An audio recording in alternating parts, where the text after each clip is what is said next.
سئل حسن البصري رحمه الله ما بر الوالدين پرسیارێک لە حەسەنی بەسری فەرمی بر الوالدين چییە؟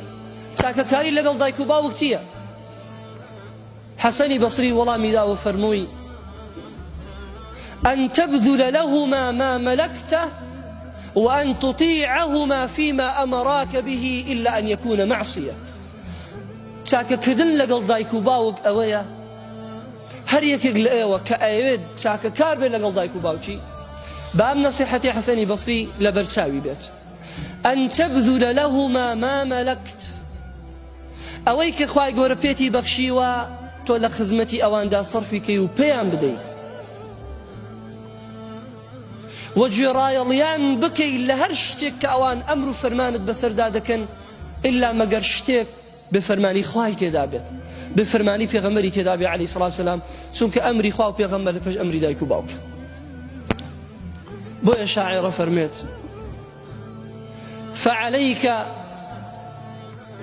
فعليك ببر الوالدين وكليهما وبر ذوي القربى وبر الأباعد فلا تصحبا تقيا مهذبا فلا تصحبا إلا تقيا مهذبا عفيفا ذكيا منجزا للمواعد.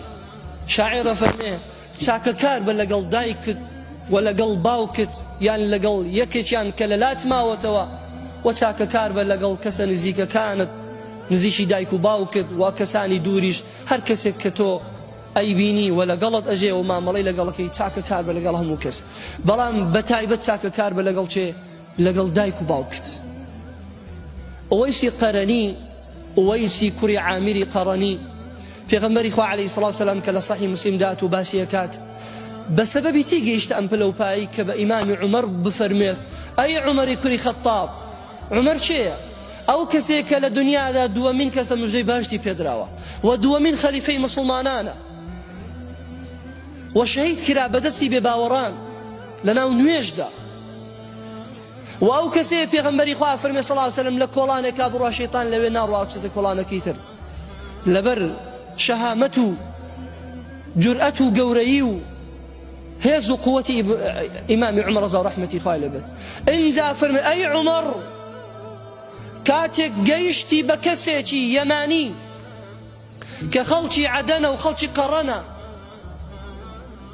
کە ئەم پیاوە نەخۆشیێکی بەڵەکی هەبوو خوای گەورە ساتی کردەوە بە ئەندازەی ڕوبع دینارێک لە پێستەی ماوە هەر ئەوەندە دایکێکی هەیە